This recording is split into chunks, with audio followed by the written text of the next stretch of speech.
जय हिंद दोस्तों, कैसे हैं आप सब। उम्मीद करती हूँ आप सभी ठीक होंगे। आप सबकी दुआ है, मैं भी बिल्कुल ठीक हूँ। दुआ है आप सबकी, प्यार है, सम्मान है। आज एक बहुत ही अच्छी खबर देने के लिए मैं इस वीडियो को बना रही हूँ, जो कि हमारे देश में और देश के भोले भाले लोगों के मन में जो एक कड़वाहट भर दी गई थी कुछ असामाजिक नफरत के सौदागरों के द्वारा, उनको वो काफी हद तक इस चीज को समझ पाएंगे। तबलीगी जमात को लेकर मद्रास हाई कोर्ट के बाद अब मुंबई हाई कोर्ट ने जो भी तबलीगी जमात के ऊपर एफआईआर थी, जो भी चीजें थी, उन सब को रद्द कर दिया गया है, ये कहते हुए कि तबलीगी जमात को जो है टारगेट किया गया है, राजनीतिक तौर पर उनका इस्तेमाल किया गया है। आज से कुछ समय पहले जब ये सब नौटंकी एक तरीके से तो शुरू हुई थी तबलीगी जमात को लेकर, और तबलीगी जमात की आड़ में हमारे देश के भारतीय मुसलमान जो हमारे भाई हैं, उनको जिस तरह से टारगेट किया गया, उनको जिस तरह से बदनाम करने की कोशिश की गई, देश के जो भोले भाले जो लोग हैं उनके मन में देश के मुसलमानों के लिए जहर घोला गया। उनको तबलीगी जमात से जोड़कर तबलीगी जमात के जो लोग हैं, जो कि पूरे विश्व से इकट्ठे हुए हमारे देश के अंदर, जो कि भारत के थे भी नहीं, जिसमें से ज्यादातर जो लोग थे वो बाहर से आए थे, विदेशी थे, तो उनको हमारे भारतीय मुसलमानों के साथ में जोड़ा गया और नफरत का एक ऐसा जहर घोला गया जिसमें बढ़ चढ़कर जो साथ दिया वो दिया गोदी मीडिया ने। गोदी मीडिया ने उस चीज को इस तरह से भुनाया और इस तरह से देश में हिंदू मुसलमान किया कि शायद इतिहास कभी इस बात को भूल नहीं पाएगा। जो तबलीगी जमात को लेकर जो सरकार की नाकामी थी, जो सरकार की फेलियर थी, उसका जो ठीकरा है वो तबलीगी जमात पर फोड़ा राजनीतिक पार्टी के द्वारा और गोदी मीडिया के द्वारा। उस समय जब ये सब चीजें हुई थी, याद होगा आप सभी को, कुछ लोग जो थे, लॉकडाउन 4 घंटे, सिर्फ 4 घंटे का समय दिया गया था हमें प्रधानमंत्री जी द्वारा, और जो जहां है वो वहीं रहेगा, ऐसा उन्होंने बोल दिया। उनका काम खत्म। उसके बाद में कुछ लोग थे जो मंदिर में फंस गए, वैष्णो देवी में कुछ लोग थे जो कि मरकज निजामुद्दीन दिल्ली में फंस गए। यहां पर क्या सीन शुरू किया गया कि जो लोग मंदिर में फंसे थे उनको कहा गया श्रद्धालु फंसे हैं, और जो लोग तबलीगी जमात के जो लोग थे, जो मरकज निजामुद्दीन में फंसे हुए थे, उनको कहा गया था कि वो छिपे हुए हैं। इतना दोगलापन, इतनी गंदगी देश में फैलाई गई। सरकार की जो नाकामी थी, उस पूरी नाकामी को तबलीगी जमात के सर पर उसका जो ठीकरा था वो फोड़ दिया गया। और दूसरी बात, एक तीर से 2 निशाने किस तरह से किए गए यहाँ पर, जिसमें कि मैं भी काफी गलतफहमी का शिकार भी हुई थी उस समय, और मैंने एक वीडियो भी बनाया था तबलीगी जमात के लिए। काफी लोगों ने मुझे उस चीज में मुझे टारगेट किया, मुझे बहुत कुछ बोला उस समय में, क्योंकि मैंने तबलीगी जमात की फेवर में बात की थी और मैं जानती थी कि मैं सही कर रही हूं, इसीलिए मैंने बात की थी। क्योंकि जो लोग सच का साथ दे रहे होते हैं उनको कभी भी घबराने की जरूरत नहीं होती। मुझे कल भी मालूम था कि ये सच्चाई सामने आएगी, और जिस तरह से बाकी की जिस चीजों में देश को उलझाया गया है, चाहे वो ताहिर हुसैन का मामला हो, चाहे वो दिल्ली दंगों का मामला हो, उसकी सच्चाई भी बहुत जल्दी वापस आएगी। जिस तरह से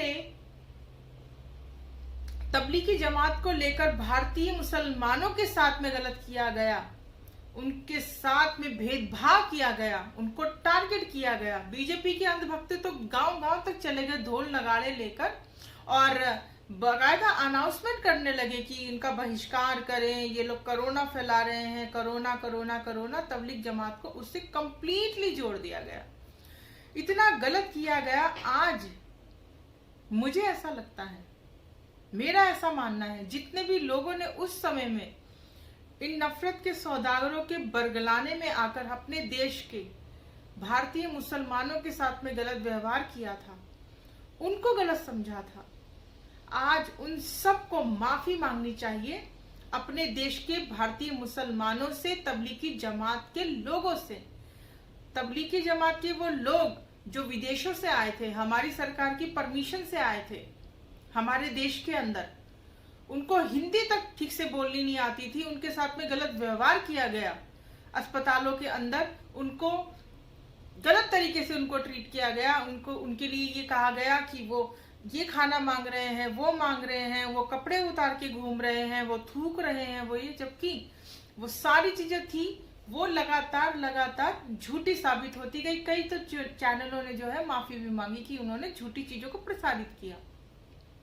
इतना गंदा खेल खेला गया कोरोना महामारी के दौरान हमारे देश में, जो बहुत ही शर्मसार है और शर्म आनी चाहिए आज उन सभी लोगों को। ये जोरदार एक तमाचा है कोर्ट का उन लोगों के मुंह पर जिन्होंने तबलीगी जमात को लेकर गलत भ्रम फैलाए देश के भोले भाले लोगों के जहन में, और उनको टारगेट करवाया गया, करा नहीं करवाया गया। ये लोग तो आग लगा के साइड में हो जाते हैं, भाई भाई आपस में लड़ते रहो, वही काम इनका है और वही इन्होंने किया।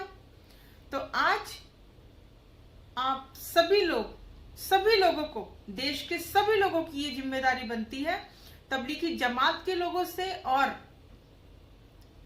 हर एक भारतीय मुसलमान से माफी मांगे सभी आज। और इसी तरह से बाकी चीजों का भी खुलासा होगा।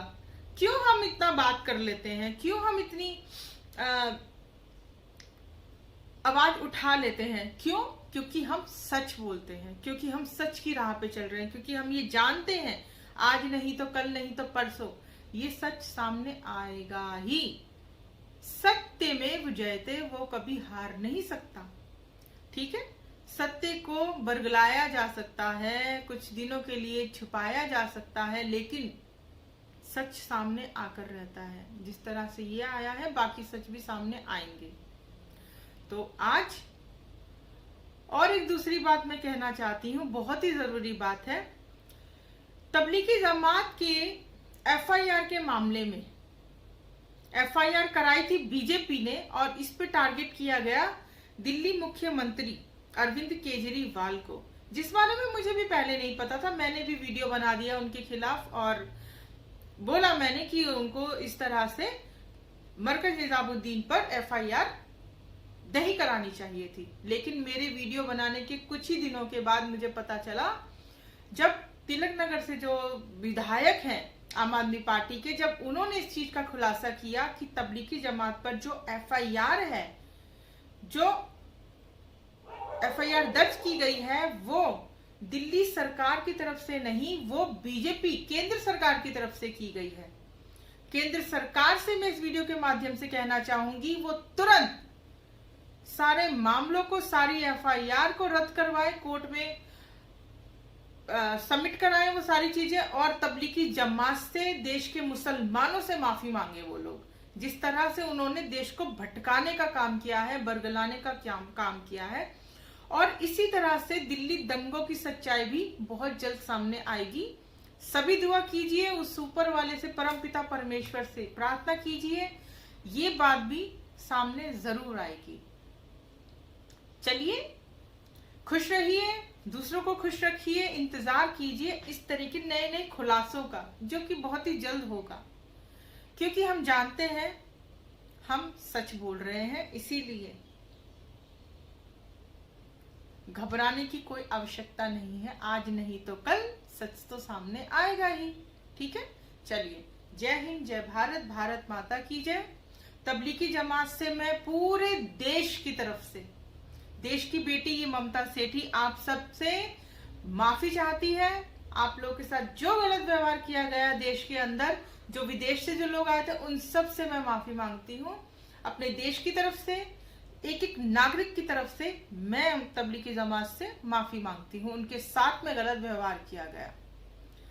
मुझे गर्व है अपने भारतीय मुसलमान भाइयों पर, जिस तरह से उन्होंने कोरोना महामारी के बीच में जो शानदार काम करके दिखाया, जिस तरह से उन्होंने भूखे मजदूरों का जो पेट भरा, उनको खाना खिलाया। कोरोना महामारी के बीच जहां पर कोई इंसान, एक माँ अपने बच्चे का अंतिम संस्कार करने को तैयार नहीं है, बच्चे माँ का अंतिम संस्कार करने को तैयार नहीं है, उस दौरान, उस कोरोना महामारी के दौरान हमारे देश के मुसलमान जो लोग थे, जितने भी हमारे भारतीय मुसलमान भाई थे, उन्होंने अंतिम संस्कार ही नहीं किया, बढ़ चढ़कर सड़कों पर मजदूरों को खाना खिलाया। ये बात इतिहास कभी भूलेगा नहीं और हर एक भारतीय ऋणी है अपने देश के मुसलमान भाइयों का। जय हिंद, जय भारत।